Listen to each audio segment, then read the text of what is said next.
A vida no céu. Agora, nessa segunda parte, queria entrar mais especificamente sobre questões práticas, perguntas, dúvidas e tentar o mais possível descrever o que as Escrituras falam sobre o céu. O crente serve melhor a Cristo quando vive a alegre e certa expectativa de que o melhor está por vir. Por quê? Porque o crente vai servir melhor se ele tiver no seu coração, diante de si, essa expectativa certa e alegre de que o melhor está por vir. Por algumas razões. Primeira razão, por causa da promessa do céu. Por causa da promessa do céu que o Senhor fez para nós. Vamos ler João capítulo 14. Por enquanto só esses 3 versos. João 14.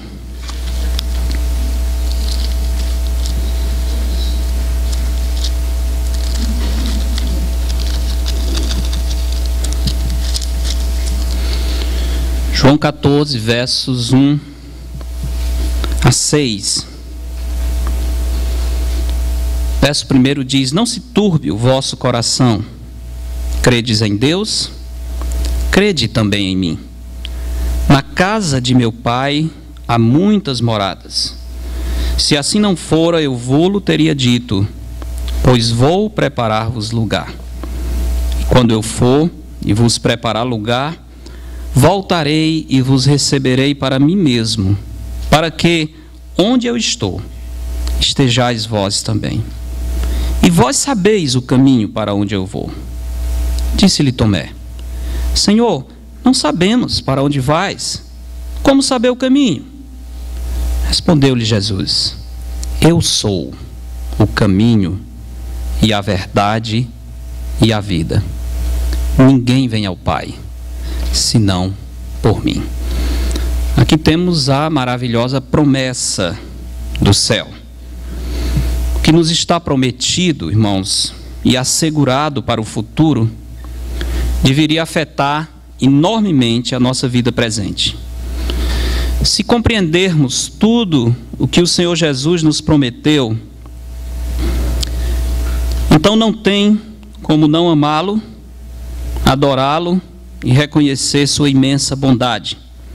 Se entendermos bem o significado de deixar essa vida para ir morar com Cristo, se compreendermos que pela pura graça de Cristo estamos livres do inferno, sabendo que esta vida é apenas uma preparação e uma viagem para a glória, e sabendo que não merecemos tamanha bênção, como poderíamos deixar de colocar nossa vida ao dispor do nosso Mestre, que nos fez tamanha promessa? Se Cristo está me levando para o céu, que importa, no final das contas, essa vida? Se esse é o meu destino final, e se aqui passa rápido, Moisés diz, tudo passa rapidamente e nós voamos. Jim Wilson costumava dizer, nós não estamos vivendo, nós estamos nos preparando para viver. Se isso é fato, que nós estamos simplesmente passando rapidamente, Cristo está nos levando para o céu, que é a nossa pátria. No final das contas, que vale essa vida? Que importância tão grande tem essa vida? Se compreendêssemos melhor, certamente nós colocaríamos as nossas perspectivas no melhor local. O conhecimento do céu causará em nós desprezo por este mundo mau. Quanto mais amamos o céu, menos amamos este mundo. Colocará os nossos olhos nos tesouros eternos e nos motivará a deixar tudo para seguir a Cristo. Os bens materiais perderão seu fascínio, as belezas do mundo não serão tão grandes diante de nós.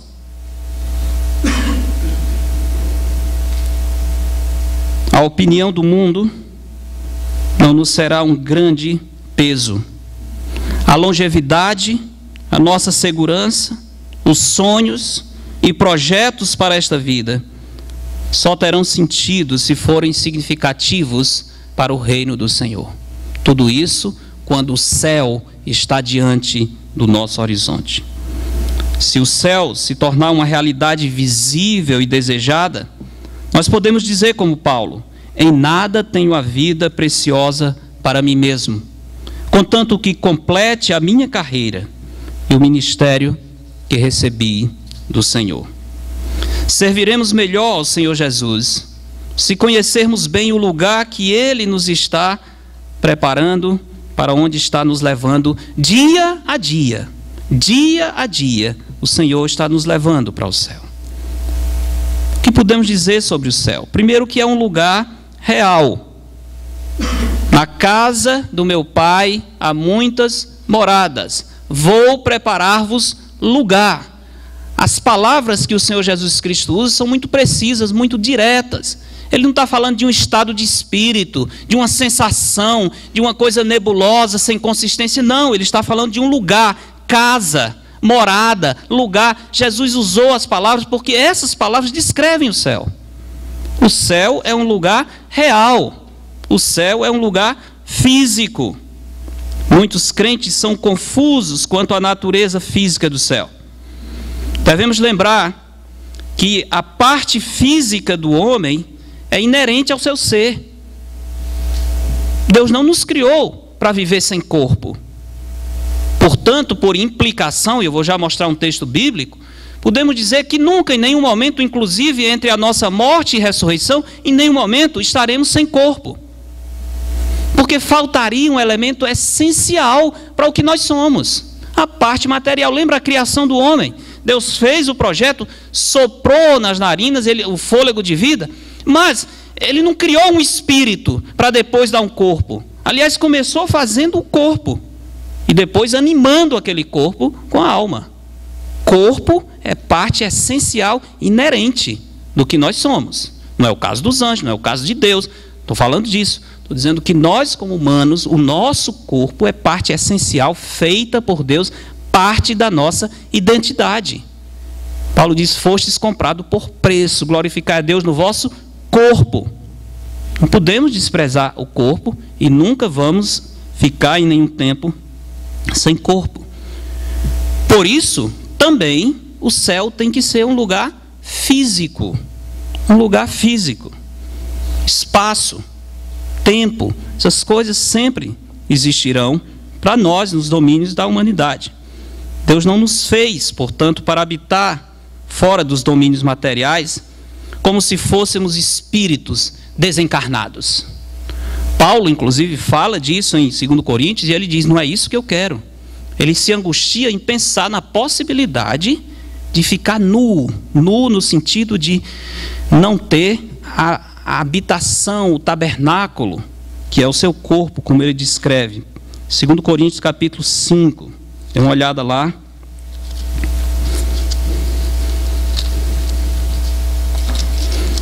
Segundo Coríntios 5, verso 1, sabemos que se a nossa casa terrestre, isso é o corpo, deste tabernáculo se desfizer, e vai se desfazer, porque o pó voltará a ser pó, não é? Mas se essa casa, esse tabernáculo se desfizer, temos da parte de Deus um edifício, casa não feita por mãos, eterna nos céus. E por isso, neste tabernáculo, gememos, aspirando por sermos revestidos. Nota bem, aspirando por essa casa celeste eterna. Não é aspirando para ficar um tempo espírito sem corpo. Não, aspirando para ser revestidos da nossa habitação celestial. Se todavia formos encontrados vestidos e não nus. O que é que Paulo está falando aqui? Está falando da eternidade, de partir para estar com Cristo. Ele está dizendo: a minha aspiração, o meu desejo é partir, não para ficar nu, não para perder o corpo que vai se desfazer no pó, mas para receber um novo que o Senhor tem preparado nos céus. Certamente, o corpo que nós vamos receber após a nossa morte não será o corpo glorificado, porque a ressurreição não terá acontecido ainda, só vai acontecer na volta de Cristo. Mas nesse intervalo, aqui por implicação, não tem uma referência bíblica de jeito nenhum, e muita coisa falando sobre o céu e sobre o inferno, nós vamos ter que ir por implicação, às vezes também imaginando um pouco, conforme as bases bíblicas. Por isso, por implicação, eu digo, o Senhor nos dará um corpo temporário. O Senhor nos dará um corpo temporário enquanto aguardamos a vinda e a ressurreição do nosso corpo. O céu é um lugar real, habitado por pessoas reais, com corpos reais. Pensar, então, num domínio não material, não está na Bíblia. Vejamos as palavras do Senhor Jesus, lembrando-nos aqui que Ele está trazendo consolação para os seus discípulos que estão tristes com a notícia da sua partida. Interessante isso, os discípulos estão desanimados, desconsolados. Ele diz, não se perturbem, não fiquem tristes, eu vou preparar lugar para vocês, nós vamos morar juntos novamente. Essa história vai continuar. É uma questão de pouco tempo de separação. Jesus ensina que o céu, portanto, é um lugar físico, pelos termos que ele usa, um lugar tangível, um lugar que será captado, percebido pelos nossos sentidos. O céu é um lugar, não uma ideia, não uma imaginação, não um desejo, não um estado de espírito. O céu não é a fusão e a diluição dos indivíduos no nirvana, como diz o budismo, o hinduísmo, no ser, que ninguém sabe o que é, mas que está indo, até que se funde, ninguém sabe com que, nem para onde, e pronto, e se acabou a pessoa. Tristeza isso, né? Que tristeza. Nós não fomos criados para nos acabar. Nós fomos criados, uma vez criados, nós vamos existir eternamente. O céu não é esse ambiente, essa atmosfera irreal, nebulosa, sem consistência. Na verdade, muito do que hoje existe continuará existindo no céu. É evidentemente melhorado, infinitamente melhor. Deus nunca desistiu do seu plano de criar o homem, por exemplo, para habitar na terra. E o clímax da história será a criação dos novos céus e nova terra. Um universo ressuscitado, habitado por pessoas ressuscitadas, vivendo com o Cristo ressuscitado. Esse é o clímax da obra do Senhor. Ou seja, Deus não desistiu. O que Ele planejou, o homem vivendo na terra, Ele continua, Ele vai manter. A terra está sob maldição, mas o Senhor vai renová-la. E o céu se unirá com a terra. Deus não desistiu desse projeto. É interessante pensar, por exemplo, no Éden. Jardim do Éden. Deus podia levar Adão para encontrar com ele no céu, mas o Senhor descia para encontrar com Adão no jardim. Não é interessante isso? Muito interessante. Ele vinha para mim dizendo, o meu propósito é que você habite aqui. E o que aconteceu? Com o pecado, um anjo foi colocado, um querubim com uma espada, guardando a porta do Éden. Isso é, o Éden continuou existindo. Não se destruiu, não se desfez em fumaça quando Adão pecou. Continuou existindo e o anjo guardava. Paraíso. Já viram, lembram da obra de Milton, né? O Paraíso Perdido, e onde ele diz que todos nós temos essa sensação, esse desejo, essa busca por algo que foi perdido. Há uma necessidade, uma ansiedade, que às vezes nem se sabe exatamente o que é, mas é exatamente aquilo que Deus fez e pelo pecado nós não conseguimos. Então a alma fica com essa ansiedade, a eternidade ali dentro, como Salomão diz. Interessante isso. Não creio que Deus destruiu o jardim do Éden, de jeito nenhum. Pelo menos a árvore é vista em Apocalipse. Está lá, o rio. Então, me parece também por implicação que o Senhor só transplantou, levou o paraíso para o céu e vai trazê-lo de volta para que nós vivamos onde Ele sempre quis e nós estaríamos se não fosse o pecado. O plano do Senhor continua. Deus não desistiu disso. A descrição de João em Apocalipse fala de um local físico com dimensões determinadas. 12 mil estádios para o norte, para o sul e tal. Das dimensões da cidade de Nova Jerusalém. Lembram disso? As muralhas. Aliás, é tridimensional. Largura, comprimento e altura. E o tamanho da cidade, convertendo a medida lá que João apresenta em metros, em quilômetros, seria equivalente à distância entre Belém e Curitiba. É uma cidade grande, tridimensional, tem espaço para muita gente. Essa é a Nova Jerusalém. que vai descer do céu. Não vai ficar no ar também, não. Ela vai descer do céu aqui na terra. Me parece também, aqui, implicação minha, me parece que essa nova Jerusalém, vamos dizer, é o trono do governo. Ali será a capital do novo céu e nova terra. Cristo, João diz, o trono de Deus, do Cordeiro estarão lá. Onde Deus está, o Cordeiro está, é o céu. Estarão na nova Jerusalém. E nós habitaremos junto com ele. O céu e a terra unidos nesse momento. Assim, no céu nós teremos endereço. Poderemos indicar onde moramos. Agora, como eu disse na igreja, não vamos vender os lotes no céu, né? Tem uns corretores aqui e tal, já está, rapaz, um lote de esquina no céu vai ser uma beleza, né? De frente para a lagoa, ali, árvore da vida, dando uma olhada assim na árvore da vida, aí sai bem caro o metro quadrado. Se trata disso, ninguém vai fazer esse negócio. Mas que é um lugar físico, que você diz, eu moro em lugar tal. Onde é que você mora? Ó, fica perto daquele local ali. Sabe aquela rua? Sim, pois a minha casa está lá. Ah, pois vá lá para a gente conversar. Vá, vamos lá tomar um café, conversar isso. Exatamente, exatamente. Não é possível. É possível. Por que não é possível? As implicações bíblicas são mais nessa direção do que o contrário. Por que não é possível? Quem disse que não é possível? Novo céu, nova terra. Terra nova, mais terra. Qual o problema? Tem que ser tudo diferente? Não. Tem que ser tudo melhorado e aperfeiçoado. O que somos? Totalmente melhorados, sem pecado, sem a corrupção à nossa volta. O céu é um lugar real. O céu é um lugar especial. O céu é o melhor de todos os lugares onde alguém poderia desejar viver. É o lugar onde todos os que amam a Deus já estão, ou para onde irão aqueles que forem salvos por Cristo. Como é que João 14 nos mostra isso? O texto diz que o céu é o lugar onde o Pai habita. É a casa do meu Pai. Não pode ser ruim a casa do Pai Celeste. Não pode ter nenhuma sombra de tristeza, de dor, de remorso. Eu gosto da imagem, a casa do Pai. Alguém que já morou fora da casa do Pai sabe o que significa aquele dia quando diz, pronto, chegou o dia de voltar para a casa do Pai. Talvez alguns de vocês, como eu, tiveram a experiência de estudar, ter que estudar fora. Porque morar num lugar onde não tinha estudo. E você vem, a mesma tristeza com que você sai de casa é a alegria com que você volta e diz, chegou as férias.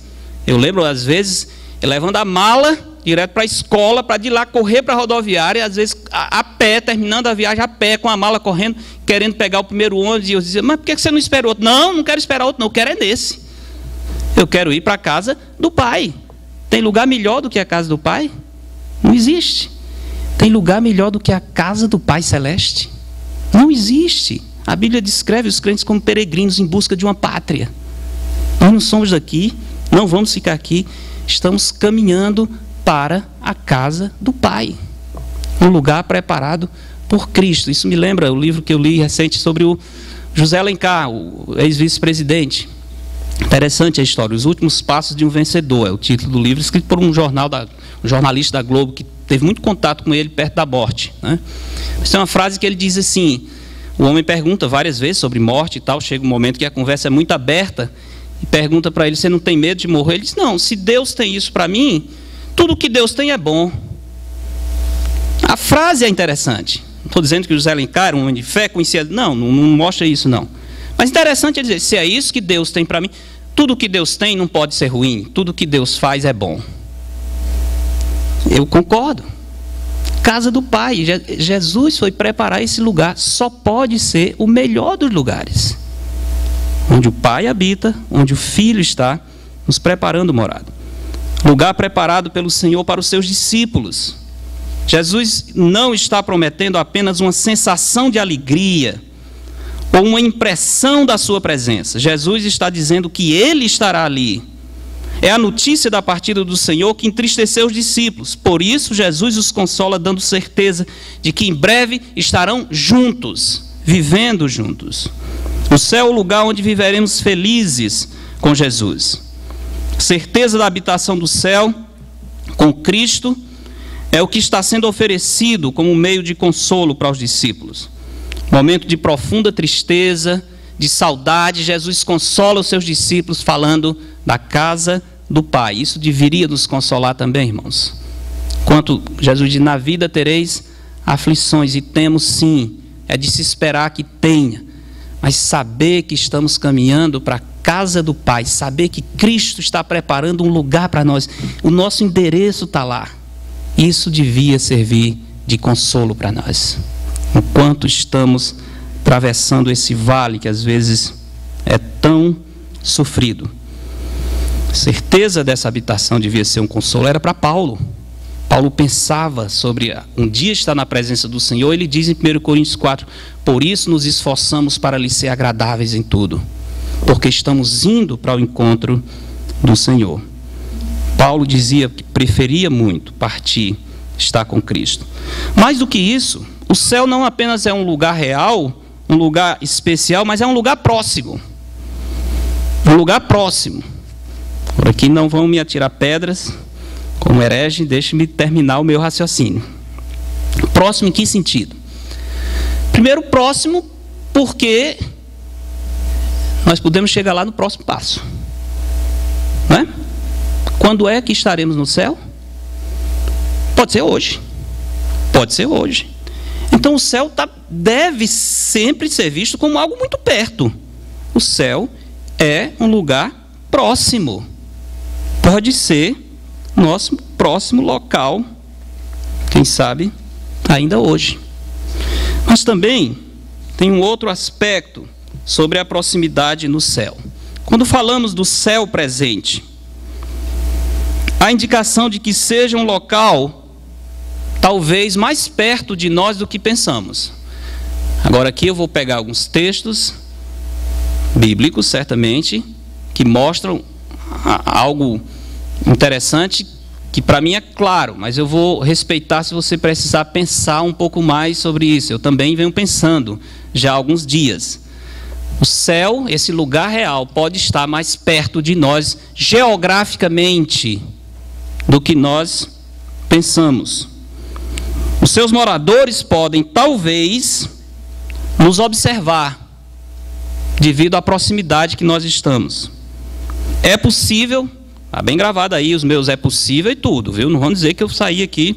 É possível que esse céu presente agora, onde estão os anjos, onde Cristo está assentado, onde se processa a guerra espiritual, esteja apenas em uma dimensão diferente, que os nossos olhos não podem captar, mas muito perto de nós.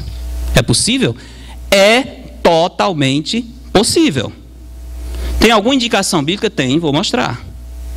Vou mostrar. Cientistas têm dito, cientistas famosos de alguns institutos e pesquisas sérias na área de física, eles dizem há pelo menos 10 dimensões. Nós temos 3 que nós conseguimos observar.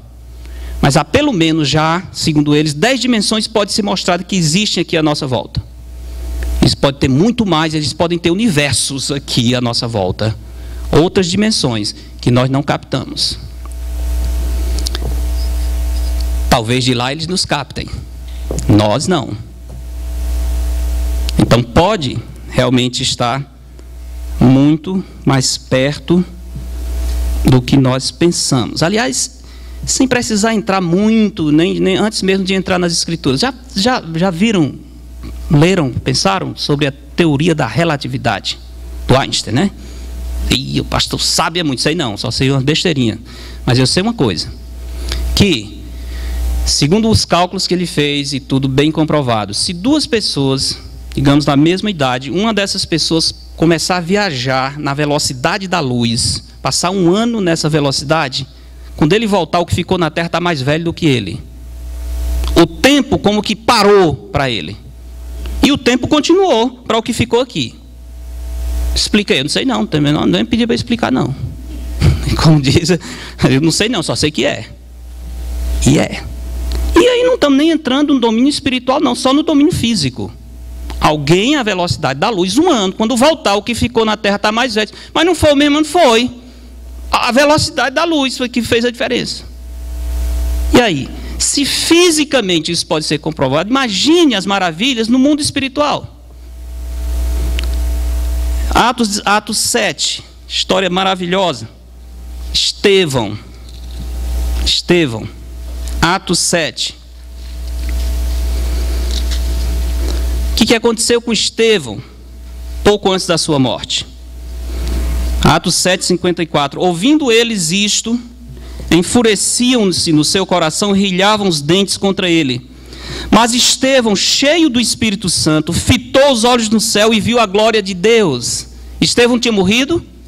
Ainda não. Viu a glória de Deus e Jesus que estava à sua direita. E disse: eis que vejo os céus abertos e o Filho do Homem em pé à destra de Deus. Sabe o que eu acho disso? Deus abriu uma brecha nessa dimensão espiritual e deu o privilégio do seu servo Estevão perceber esse mundo espiritual, a glória de Deus, com seus olhos físicos. Isso ele pôde captar com seus olhos físicos. Era uma distância que os seus olhos podiam ver. Como se o Senhor abriu a brecha nessa dimensão que os nossos olhos não veem e disse para Estevão: veja o que lhe aguarda. Veja o que lhe aguarda. É fantástico pensar nisso. E mais fantástico ainda é pensar a descrição de Jesus em pé. Porque normalmente a Bíblia fala de Jesus em que posição? Sentado à direita de Deus. Por que ele está em pé aqui? Só tem uma explicação: para receber o servo. Está em pé para receber esse mártir, esse servo de Deus. Imagina isso, irmãos. O prazer um dia, quando se o Senhor nos der a graça, mesmo que seja na hora de morrer, de abrir essa brecha e nós vermos o Senhor Jesus em pé, nos esperando. Imagina a glória disso. Pode estar mais perto. Vamos ver no Antigo Testamento um caso. 2 Reis, capítulo 6. 2 Reis, capítulo 6. História interessantíssima do profeta Eliseu. Uma guerra entre Israel e o rei da Síria. O rei da Síria fica desconfiado que tem alguém traindo dos seus soldados, porque quando ele faz uma estratégia para atacar, quando ele manda os soldados, o rei de Israel já está lá com o povo. O rei da Síria assim, fica invocado com isso: olha, junta todo mundo, tem um traidor aqui. Quem é que está levando os meus planos para o rei de Israel? E aí um servo dele diz assim: não, rei, não tem ninguém levando não. É que só tem um detalhe que o senhor não sabe. Lá tem um homem que ele sabe o que o senhor pensa no seu quarto. Aí é covardia, né? É covardia lutar com um desse. Quem é esse homem? É Eliseu, o profeta Eliseu. Manda matar Eliseu, porque aí não tem condição, né? O que eu estou planejando aqui, o homem lá já está dizendo para o outro rei, aí não vai dar certo. E ele fez isso. Juntou o seu exército. Eliseu estava numa cidade com muros e o exército cercou. O servo de Eliseu, quando viu aquela multidão de inimigos, ficou desesperado. Eliseu tranquilo, né? Uma boa. Imagina o servo, né? Doido, chegou a hora da morte. E o profeta tranquilo. Acho que ele pensando assim: isso é louco esse homem. Não está vendo, não, morrendo ele aí, parece tomando água de coco, olha aí, tomando um ventinho. Não tem condição. É que Eliseu estava vendo uma coisa que o servo não via. Os olhos de Eliseu, pela graça e o poder de Deus, captavam outra dimensão. Olha o capítulo 6, 2 Reis, verso 16, diz: ele respondeu, Eliseu falando: não temas, porque mais são os que estão conosco do que os que estão com eles. Orou Eliseu e disse: Senhor, peço-te que lhe abras os olhos. Olha o pedido: abrir os olhos. Isso está aqui, só que ele não está vendo. Senhor, abra-lhe os olhos para que veja. O Senhor abriu os olhos do moço e ele viu que o monte estava cheio de cavalos e carros de fogo em redor deles. Imagina isso aí. Acabou o medo do moço, né? Nós não estamos sós. A cidade está cercada de anjos, cavalos e carros de fogo. Aqui, ele não estava vendo. O Senhor abriu e deu para ele a oportunidade de ver essa outra dimensão. Isso nos ajuda, por exemplo, a superar um grande peso que acompanha a morte. O grande peso que acompanha a morte é o quê? Separação daqueles que nós amamos. É doloroso, é triste, é um aspecto sofrido da morte, você ter que se separar de alguém que você ama. Mas, na verdade, talvez a separação é só da nossa parte. Os que partiram estão com Cristo, continuam nos acompanhando, talvez muito mais de perto do que nós pensamos. Estando em um estado glorificado, eles entendem melhor a realidade, eles entendem melhor a nossa história, e eles aguardam a vitória em Cristo. De qualquer modo, uma coisa a lembrar é que, deixando esse corpo, estaremos imediatamente com o Senhor. E aquele que fez a promessa é fiel, diz Hebreus 10, 23. Qual o efeito disso? No mínimo, a expectativa desse lugar produzirá um coração mais grato ao Senhor Jesus, que morreu por nós para assegurar a eternidade no céu e agora está preparando essa morada para nós. No mínimo, isso desperta em nós gratidão. Mas há um outro motivo, porque o céu tem um efeito espiritual, por causa das maravilhas do céu. Vamos a Apocalipse capítulo 6. Apocalipse capítulo 6, verso 9.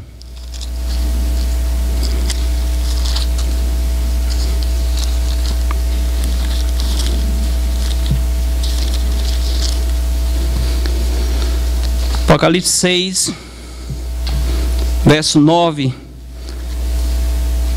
Quando ele abriu o quinto selo, vi debaixo do altar as almas daqueles que tinham sido mortos por causa da palavra de Deus e por causa do testemunho que sustentavam. João está vendo alguns que já morreram.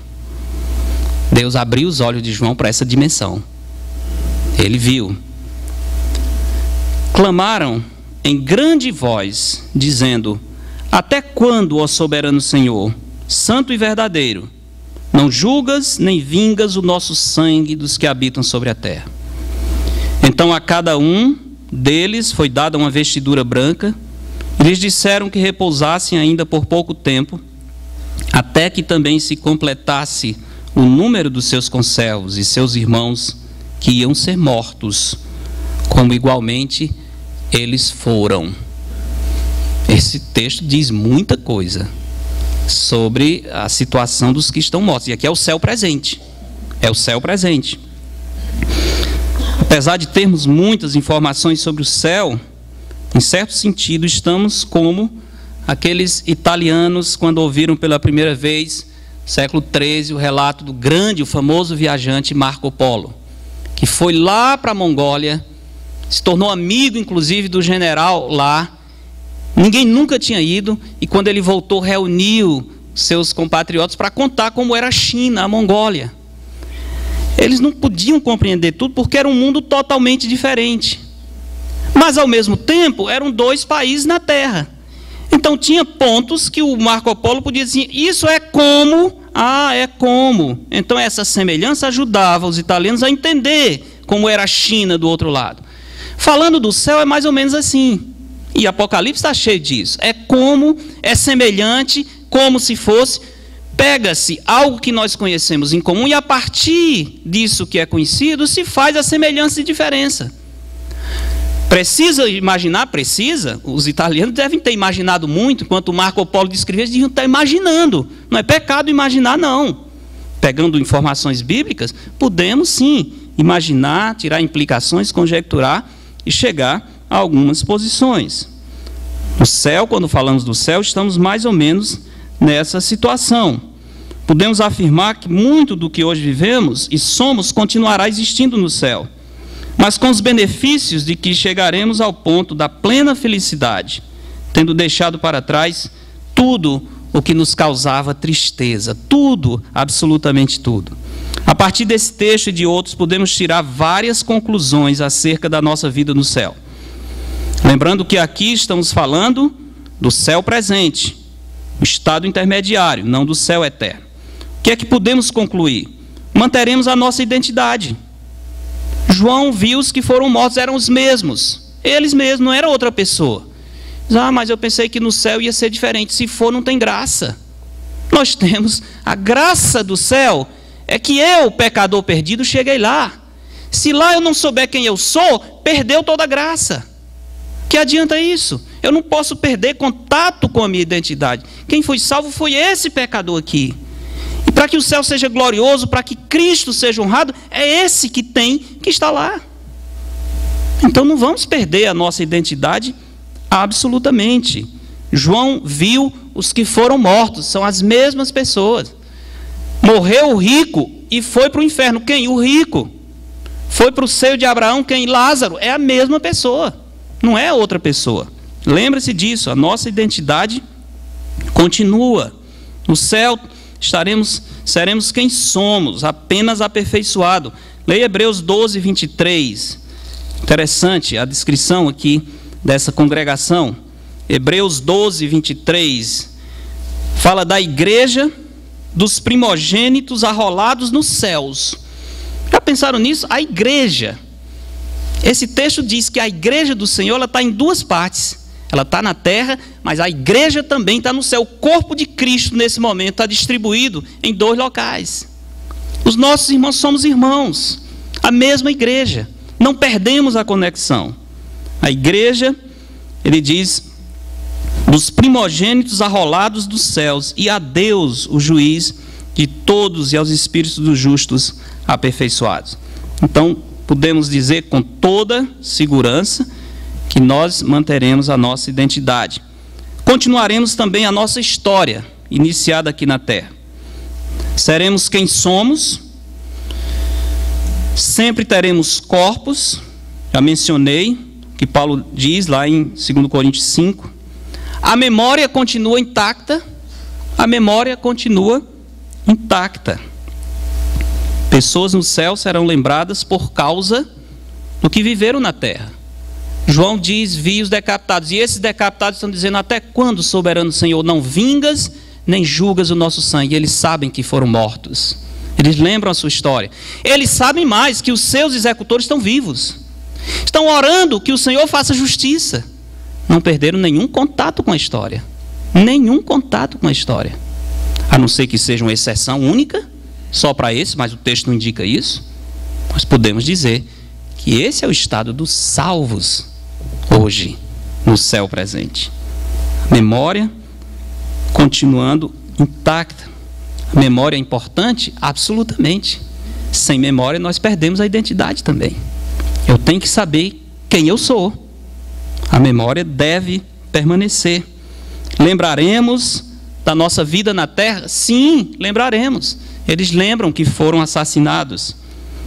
Prestaremos contas um dia ao Senhor, até das palavras. Como é que eu vou prestar conta se a minha memória não funcionar? Se eu não puder recordar de tudo? Então a memória tem que permanecer.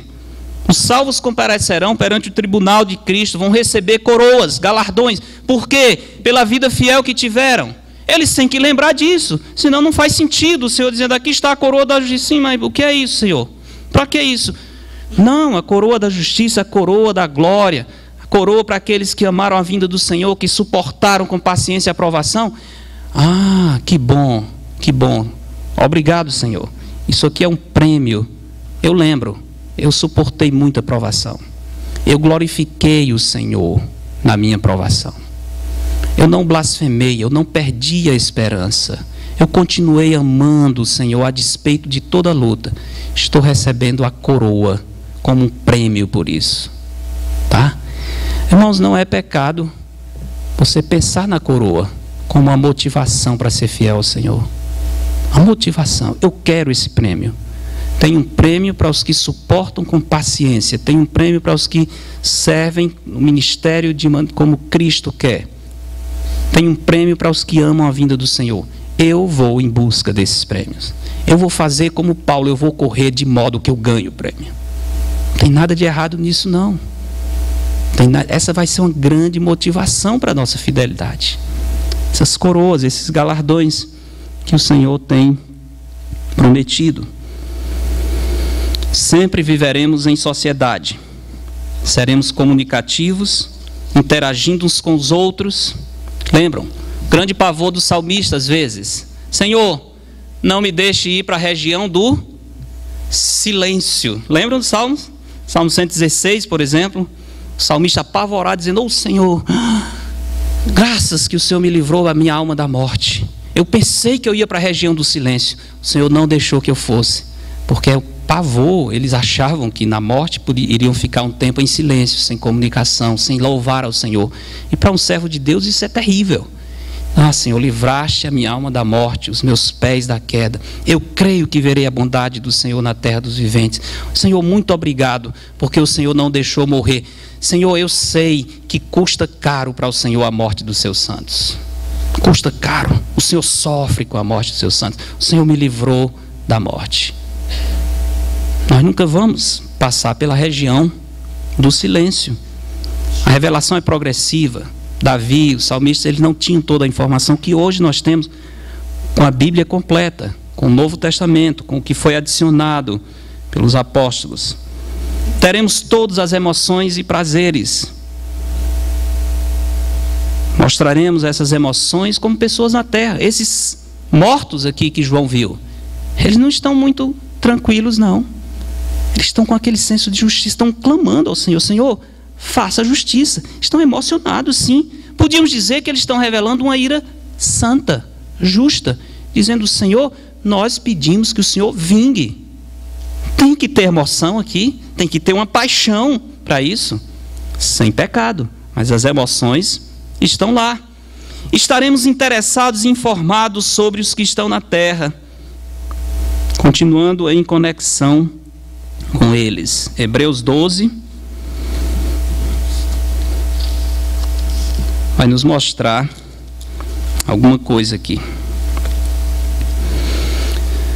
Verso 1: Portanto, também nós, visto que temos a rodear-nos tão grande nuvem de testemunhas, desembaraçando-nos de todo o peso e do pecado que tenazmente nos assedia, corramos com perseverança a carreira que nos está proposta. Temos uma grande nuvem de testemunhas. Quem são? Os heróis da fé, do capítulo 11. A pergunta é: eles são testemunhas agora, ou eles só deixaram uma história? A minha impressão é que eles são testemunhas agora. Enquanto nós estamos correndo, nós estamos cercados por uma grande nuvem de testemunhas, de servos do Senhor, que nos acompanham nessa corrida e nos aguardam na vitória final. A imagem aqui é dos estádios romanos, onde a arquibancada estava ali em volta do campo e no centro estavam os atletas correndo. E o povo torcendo, como nos estádios, torcendo, gritando por aqueles que eles preferiam. A ideia é essa mesmo. Estamos agora aqui nessa vida correndo na nossa luta, mas nós temos uma nuvem de testemunhas nos observando em conexão conosco nesse momento. Queria lhes contar uma história aqui de alguém muito perto, que combina com isso, com essa conexão entre os que estão no céu e os que estão na terra. Alguns de vocês aqui devem ter ouvido falar, ou talvez conhecido, tiveram o prazer de conhecer como eu, o pastor Jerry Leonardo. Quantos conheceram aqui? O pastor Jerry Leonardo, pai do pastor João, que foi diretor do seminário e tal. Anos atrás, quando eu era aluno, ele morreu naquele tempo, eu cheguei no seminário, ele tinha saído para levantar fundos para o novo campus. E gastou os últimos anos da sua vida nisso. Nesse processo ele pegou um câncer de estômago, intestino, e não resistiu. Eu lembro, a dona França voltou dos Estados Unidos, ela era professora de inglês, e nós tínhamos umas aulas particulares. Você terminou o que o seminário dava, e a gente pediu: a senhora podia dar alguma coisa a mais? E a gente ia para a casa dela. E às vezes, parte disso era ela contando como tinha sido os anos com o seu Jerry, a doença, ela acompanhou bem de perto, mas ela contou a história do dia da morte, o momento da morte. E para ter certeza que eu não estava sonhando, porque faz muitos anos, eu liguei hoje para a filha dele. Liguei hoje, essa pregação está me custando uma ligação interurbana. Liguei para ela para: olha, vou contar o que eu lembro, e você que é filha, me confirme ou não. Exatamente o que eu lembro, foi exatamente assim, eu tenho escrito isso. Que foi? A dona França nos contou, ela estava no quarto, fazia dias que ele estava em coma, sem falar, já sem contato, ele balbuciava alguma coisa, mas ninguém entendia. No dia da morte, pouco antes, ele sentou, levantou, Tinha enfermeiro e uns médicos, falou com eles, perguntou como é que vocês estão. Eles se espantaram, porque fazia dias que ele não tinha nem ânimo para nada, não comia, não falava. Estamos bem, não estou falando da vida geral, estou perguntando da sua vida espiritual, como é que vocês estão. E evangelizou a enfermeira e os médicos ali. E se converteram depois, a enfermeira e esses médicos, 2 médicos. Deitou na cama, só isso. Apresentou o evangelho, deitou na cama poucos minutos, começou a falar. Mas não era com a dona França, nem com ninguém. Ela ouviu ele falando, audivelmente. E ela disse, ele estava chegando numa festa, falando o nome das pessoas conhecidas, cumprimentando, e eu ouvi ele falando.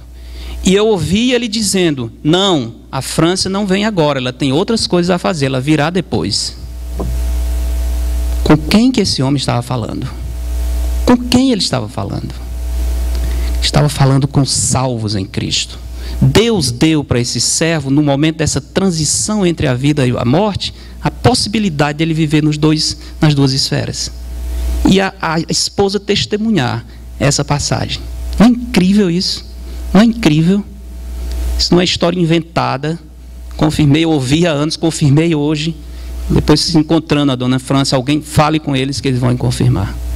Exatamente parecido com Estevão. Parecido com Estevão. Na passagem, tendo um vislumbre já da eternidade. Agora, ele não falou mais com ela. Ela falava, mas ele já tinha desligado. Mas ela acompanhou o diálogo dele com pessoas que ela conhecia, porque ele citou o nome. Citou o nome. E disse, a França vai vir depois, ela ainda tem outras coisas a fazer. Não estão tão longe de nós. Aqui temos uma conexão muito perto, irmãos, muito perto, uma coisa maravilhosa. Isso não lhe tira o medo da morte? Não dá uma leveza? Não nos dá assim coragem? Não dá para dizer como Paulo, Senhor está contigo é incomparavelmente melhor. Nem está buscando a morte, mas o dia que o Senhor determinou vai ser um prazer partir para estar com Cristo. Não é uma maravilha que os crentes em Jesus têm? Quem não tem a segurança de salvação não tem essa maravilha. No céu nós cresceremos intelectualmente, continuaremos aprendendo, graças a Deus vamos continuar estudando, vai ter muito livro, bibliotecas imensas para a gente ler, vamos ter aulas. Imagina, eu fico sempre imaginando assim, aula de teologia do Novo Testamento. Professor Paulo é o professor. Agora a lista vai ser enorme, né? Enorme. Não, já está cheia, essa turma já encheu. Mas é eternidade, não tem pressa, não tem problema não. Um dia chega a minha vez, né? Porque Paulo também é meio afobado. Tem muita gente, para aí. Deixa eu dar aula de Romanos aqui só para 50. Aí você não se apresse, tem eternidade. Você um dia vai entrar na turma, né? Vai ser maravilhoso. Imagina sentar com Abraão, Moisés, conta aí, tu fez aquelas besteiras tudo. Como foi aquilo, Moisés? Rapaz, que coisa, né? Moisés vai dizer, rapaz da missa, tu não sabe um texto. Deixa eu contar a história toda. Tudo isso vai ser assim, irmãos. Tudo isso vai ser assim. É fascinante as histórias dos heróis da fé. Imagina falar com esses homens. Perguntar diretamente. José, conta aí, José, como foi essa história? 17 anos. Conta aí, eu sei um pouco, mas eu queria ouvir da tua boca. Tu foi vendido mesmo. Aqueles teus irmãos queriam te matar. Que cabra ruim, né? Aqueles cabra safado e tal. Os que estiverem lá, a gente dá um cascudo neles e depois continua a conversa. Mas vai ser assim, irmãos. Nós vamos estar continuando a vida. Continuando a vida. Não vai se perder nada. O que é que eu vou perder indo para o céu? Nada. Nada. Vou continuar com todas as coisas boas dessa vida e melhoradas, aperfeiçoadas. Estar com Cristo é incomparavelmente melhor.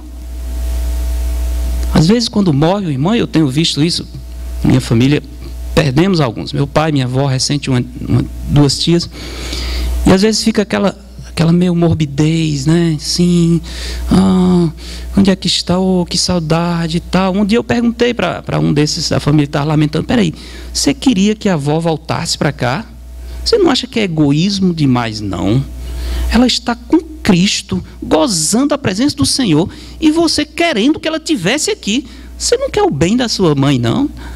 Não. Isso é egoísmo. Isso é egoísmo. Você não acredita que ela está na presença do Senhor. Você não queria o melhor ela tem. Louve ao Senhor. Louve ao Senhor e dê graças que em breve você vai estar também.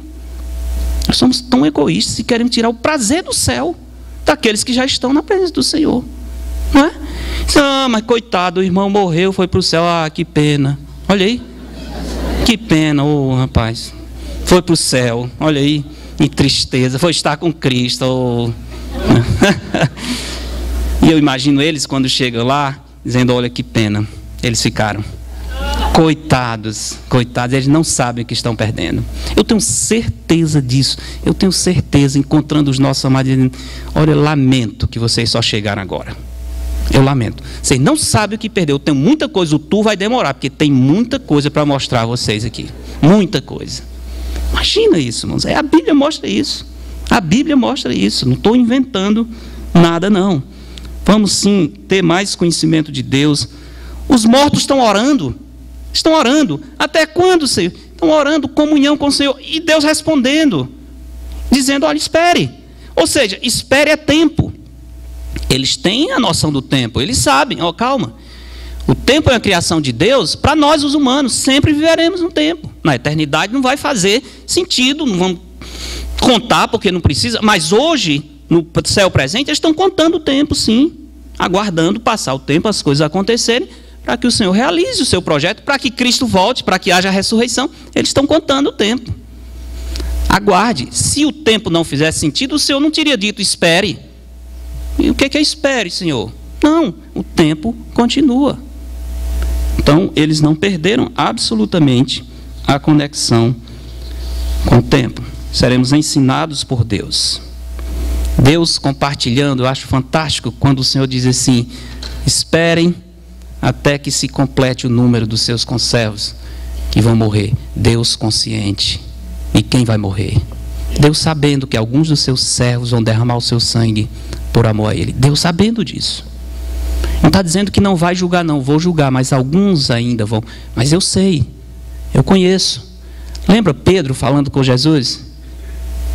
O Senhor dizendo, Pedro, quando você for velho, outros vão te levar para onde você não quer ir. E o João comenta e diz, Jesus falou isso com respeito ao tipo de morte com que Pedro iria glorificar o Senhor. Deus não somente tem o dia da morte, mas o modo da morte com a qual nós vamos glorificar ao Senhor. Não é fantástico isso? Não dá para a gente ânimo e graça para enfrentar a morte? Tem coisa pior do que enfrentar a morte. Com Cristo nós temos graça para enfrentar a morte. Podemos olhar para a morte e dizer, onde está, ó morte, o teu aguilhão? Coragem para enfrentar a própria morte. No céu eterno, todas as dores, limitações, as primeiras coisas cessarão para sempre. Ele enxugará dos olhos toda lágrima.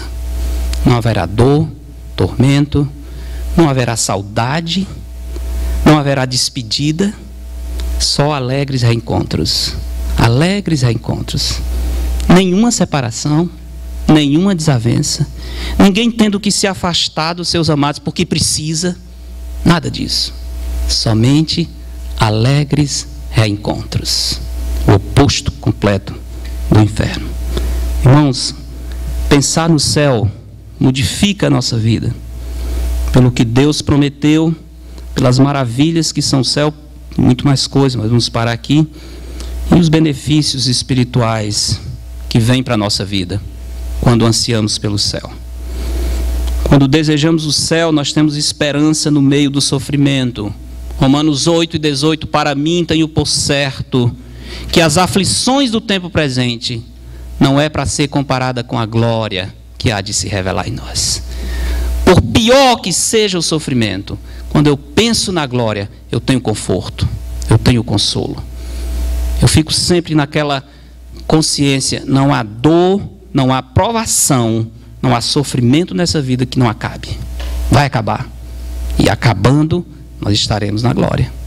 Isso é maravilhoso. oposto do que o pastor Valdeir falou ontem. É terrível aquela descrição. Dor, sofrimento e angústia que não acaba. O consolo de uma grande dor é saber que um dia ela passa. Não é? Por pior que seja, você quando diz, está doendo muito, mas ela tem data. Um dia passa. Isso nos anima, não é? Nos dá força, nos dá coragem para prosseguir. Consolo, motivação para evitar os falsos ensinos. Paulo vai falar disso em Filipenses. Busca de santidade e amor pelos perdidos. Quem pensa no céu também pensa no inferno. Por causa do contraste, e pensando no inferno, nós vamos ter visão missionária. Nós vamos querer que o evangelho alcance os confins da terra. Nós vamos querer arrebatar os que estão indo para o inferno. Nós vamos amar tanto a Deus e aos perdidos, que não vamos cessar de nos mover para fazer Cristo conhecido em toda a terra. Para estar no céu, tem uma condição sine qua non. Apocalipse 20 diz: somente aqueles que têm o nome escrito no livro da vida do Cordeiro. E a história interessante de uma mulher, contei lá na igreja, que foi para um casamento, inclusive nos Estados Unidos, na cidade de Seattle, tem um monumento, um hotel, um negócio bonito lá, que os ricos fazem as festas lá em cima. E essa mulher desejava um dia participar de uma festa ali. E ela ganhou a chance, porque ela foi convidada para cantar no casamento de um ricão lá, e a cerimônia ia ser nesse monumento lá. E ela se arrumou e disse: bom, vou participar da festa que eu tanto quis.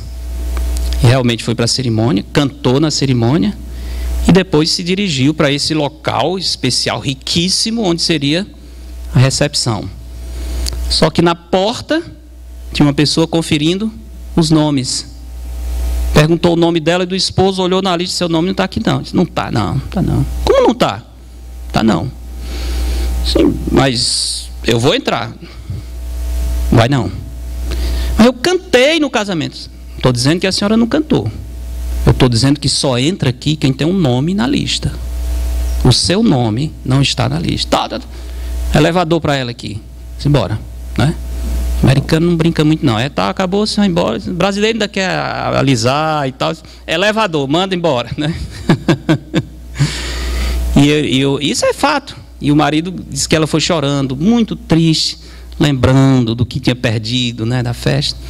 Só que chegando em casa, ele disse: minha filha, o que foi que aconteceu? Você cantou, você foi convidada pelo... Por que foi que houve? Disse: lembrei, tinha que confirmar o nome para a festa, e eu não confirmei, achando que porque eu ia cantar, eu ia poder entrar.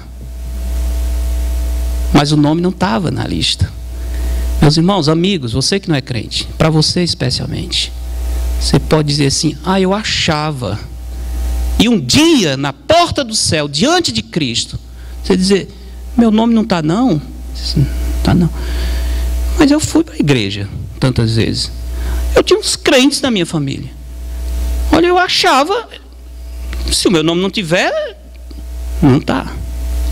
Não é o achar, não é eu pensar, é estar escrito.